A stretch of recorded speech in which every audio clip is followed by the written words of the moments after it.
G'day everyone. Joel Curtis, Principal Psychologist and Sports Psychologist from Endeavour Wellness. Hope everyone is doing really awesome today. Welcome to 2026. I'm really looking forward to this year like everybody is. I know we always start that way in terms of new year and new you and all that sort of stuff. So I'm certainly not going down that angle of this year is going to be the greatest year ever. But what I am really trying to encourage people to do to think about for 2026 is making sure they're staying focused on being very deliberate. I'm really conscious that when I'm working with athletes or people in general population lives that we're focusing on being intentional, being very aware of the internal mechanisms, being very aware of emotions and thoughts, and being very conscious about how that then turns into actions and reactions.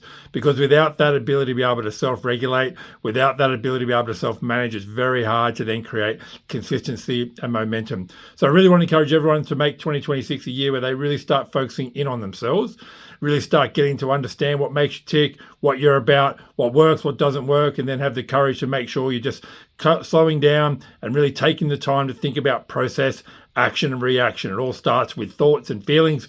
Once we can get in tune with those, once we understand what's happening there, we can be way more conscious, way more deliberate. So if you want to make 2026 your best year ever, which as I said, I wasn't going to do, but I certainly will throw that out there, really work hard to make sure you're concentrating on yourself and what you need. And if I can be of any support or help, please feel free to reach out. This has been Joel Curtis, Principal Psychologist and Sports Psychologist from Endeavour Wellness.